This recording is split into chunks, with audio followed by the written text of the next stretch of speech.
Good afternoon guys! Welcome to MGR Goat Farmer TV.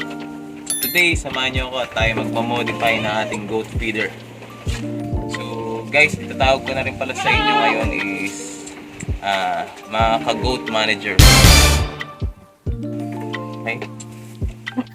O guys, tara samahan niyo po ako at tayo ay magmamodify ng ating goat feeder kasi medyo marami yung natatapon. Okay? By the way guys, kaya ko nga po pala napili na itawag sa ating mga ka-goat farmer is goat manager. Kasi po nakuha po itong isang ating viewers, no? Nakuha niya yung aking attention. Nag-comment siya at tinawag niya tayo na manager. Anyway guys, kung makikita niyo po sa pangalan ng aking YouTube channel is MGR Goat Farmer TV. Yung MGR po kasi is written abbreviation ng isang manager. So ako po pala ay isang casual dining restaurant shift manager. So yan guys, ganyang kalapad po yung ating ginawang feeder. Okay, so hindi pa siya tapos and we still working para sa kanilang feeder para maging maayos. Sorry guys medyo makalat. Kasi sa totoo, tuwing day off lang kami nakakapaglinis ng mga kalat nila. Pero araw-araw po nailinis yung kulungan. Pero yung sa baba talaga yan. Okay? So, yan. Halos once or twice a week lang nailinis yung baba. Yan ang masipag kong asawa. Gagalit na yan. Kita mo ba naman sabi ko, konti lang yung linisin Konti na lang yung yung nakikita lupa kanina. Ayan. So tatanggalin na natin 'to para mapalitan na siya.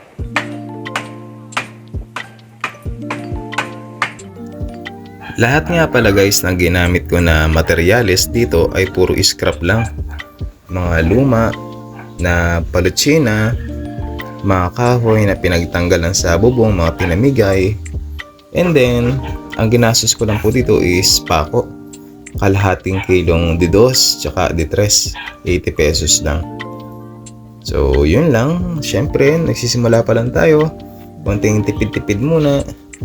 But soon, darating din ang time na papagawa tayo ng maayos talaga na bahay. Okay, so habang hindi pa ako kumikita, tipid-tipid muna.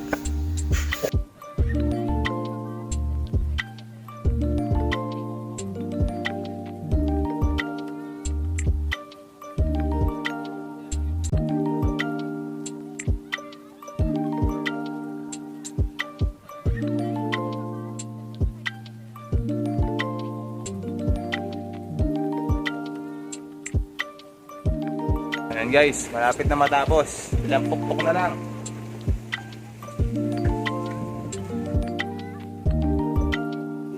Guys, ito na yung ginawa namin na goat feeder nila. Lalabas yun Yan, so ito pwede pang feeds, pang silage, pang napier, pang madre kakao, pang ipil-ipil. Kahit ano na, pwede na dito. Nako, Ella! So yan, mas matibay na. Hindi na mahihirapan si Borzillo. Sige, so magta-try tayo magpakain ng feeds.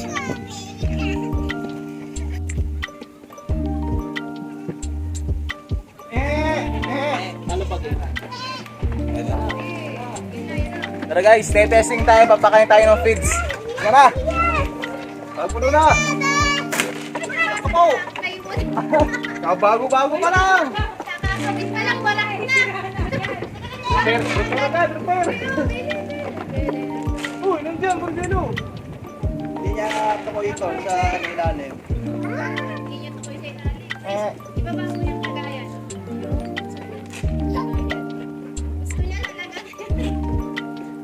Ito! O, dito si Creamy. Sinusundan niya yung number verde.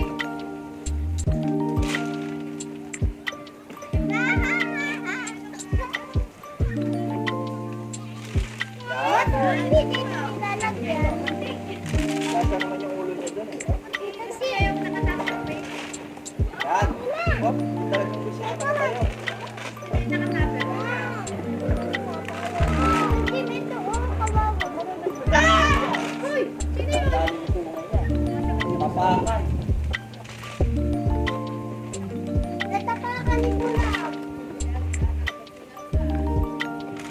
Kumalig nga natin sa akin. Hoy! Bibigyan din kita siya. Next day of yun. Gusto niya kasi nasa special talaga. Kaya ito, i-gawin mo sa kanya yan. Yo! Natutuyo mo na.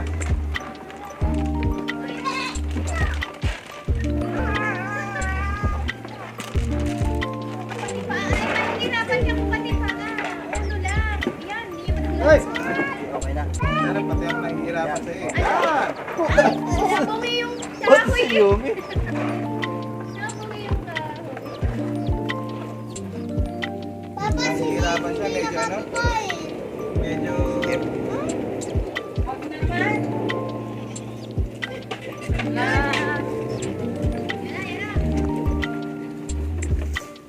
Ayaw niya ng may kasama. Hindi siya yan. Magkakain sila. Kailangan ng konting taas yung ano niya. Kailangan ito na. Dali naman ito pukpukin tol. Malambot lang. Repair agad, repair. Repair agad. Ayun, nasiksikan na. Ayun, doon kayo sa kabila. Hoy! Ayun dyan. Hindi, kunin yung mga mata niyo doon. Dali. Asap. Alis siya, Lelo Jane. Nawawang Pag ikaw isang panggana dyan, tapos sa kaalan. Pag hindi natapakan ka mo. Yung mali mo, dali. Dadali si Gravy.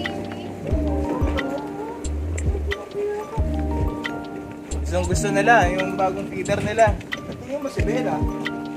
Kaya... So nakita na agad natin, kailangan agad natin i-repair. Nahihirapan si Bursilo ilun yung ulo niya. Hop! Medyo malaki na kasi. Bella! Kailangan kasi muna. Ayun na si Bursino.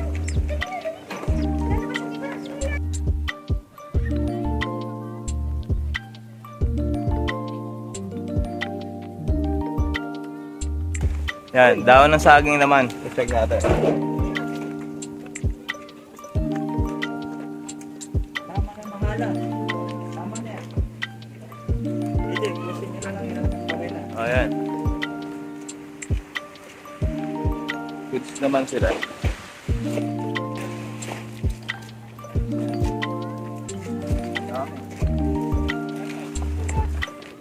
Okay. One more. No? Kabila na. Kain na. Okay. Kain na dito. Kaya ko pa naman. Ayan, so malinis na dito. Kalbo na yung mga saging. Ela. Kalbo na. Iwan.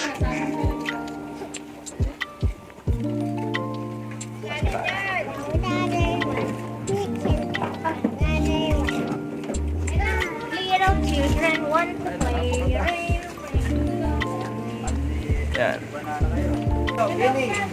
Hindi na kayo kinig. Papasok pa sa loob sabi.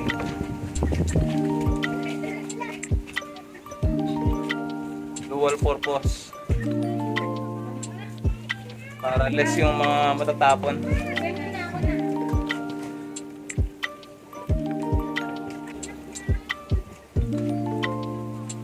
Yung saging lang naman ay pagka nabitin pa sila.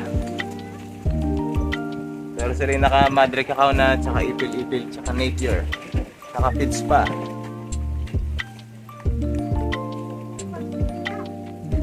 Ayan guys, so thank you po sa ating subscriber na nakapansin sa ating pagkakamali na goat feeder. So nirequest niya na mas maganda kung ating ma-modify yung ating goat feeder na sa gayon mabawasan or malesen yung mga natatapon dahil pag natapakan kasi nila, di na nila kinakain.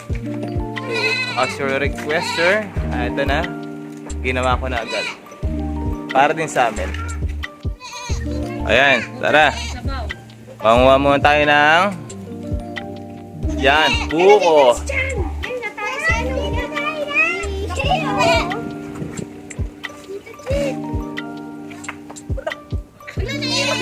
Bawal! Nako! Delikado. Yan ang iniisip ko eh. Naiwan. Naiwan yung panungkit.